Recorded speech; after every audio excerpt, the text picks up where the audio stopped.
for me to love you if you won't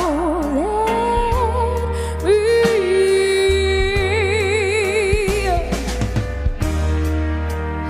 I know that a woman's duty is to have and love a man, and that's the way it was planned. Oh, it ain't no way.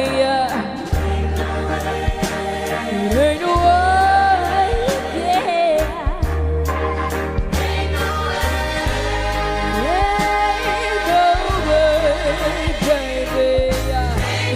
Ain't no I tell you that ain't no way, no way, no way, baby. You ain't no way, yeah. It ain't no way. It ain't no way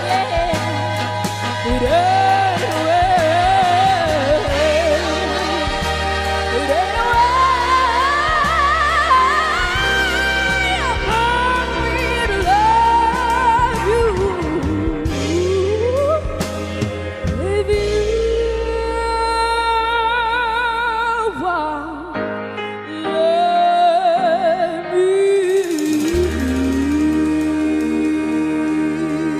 Wow! Napakagandang boses. Ayan o, makakasama natin ngayong umaga ang very talented young lady na si Alexa Gabriel Laude. Siya lang naman ang nag-overall world champion sa Youth Educational Friendship Festival sa Bali, Indonesia. Good morning, Alexa, at welcome dito sa Rise and Shine Pilipinas. Good morning po at good morning rin po sa inyong lahat. I'm Alexa Gabriel Laude po and sana po nagustuhan yung aking song na Ain't No Way by Aretha Franklin. Alexa, congratulations dito sa honor na dinala mo dito sa Pilipinas. Nung nalaman mo na ikaw yung panalo, ano yung naramdaman mo? Ano yung tumatakbo sa isip mo? Actually po nung nag-a-announce po talaga ng panalo dun sa YEF po, iba po siya kung paano po nag-a-announce dito sa Philippines, kung saan po, dun po sa YEF po talaga, walang suspense po talaga. So nung time po na tinawag po nila ako na champion po ako, parang hindi po nagsisink in sa akin kasi ang bilis po ng mga pangyayari and nakaka-overwhelm po talaga. Naku, nakakatuwa naman. Siyempre, pag mga ganitong competition, you prepared. Ano yung piyesang kinanta mo? And balita namin, nasa 24 countries ang kalaban mo dito para lang manalo. Yes po, yung kinanta ko po sa YEF po, ay yung kinanta ko rin po ngayon, Ain't No Way by Aretha Franklin po. Wow, very legendary singer, no? So, balikan natin yung beginnings mo. Paano nagsimula itong hilig mo sa pagkanta? Nag-start po yung hilig ko sa pagkanta nung 7 years old po ako kasi yung mother ko po ay singer din po.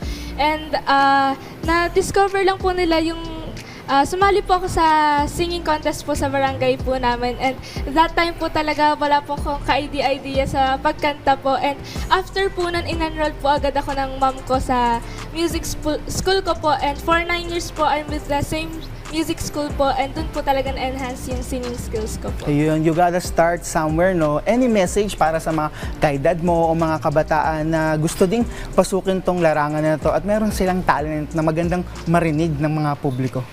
Ayan, para po sa mga katulad kong inspiring singers, katulad ko, wag po kayong panghihinaan ng loob and cliche man po pakinggan pero practice makes perfect po. And syempre po, kailangan po natin ng guidance and prayer po and tandaan po natin na sa every performance po natin, hindi lang po natin kailangan i-entertain po yung audience, kundi para po talaga mag-glorify si God po.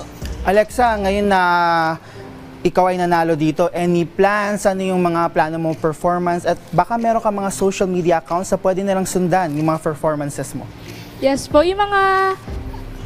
Yeah, you can follow me po sa Facebook ko po, Alexa Laude, sa FB page ko po, Alexa Gabriel po, and sa TikTok ko po, Alexa Laude. And yung mga plans ko naman po is, syempre po, gusto ko pa pong makasali pa po sa mga bigger competitions pa po in the future and maka-inspire pa po ng mga katulad kong singers na magsa-start pa lang, and syempre po yung mga audience ko po na na-inspire po sa akin whenever I sing po. Ayan, nakapaka-exciting ng magiging journey mo, no? Thank you so much, Alexa, sa pagbisita sa amin dito sa Rise and Shine Philippines, at good luck sa inyong career. Thank you so much po.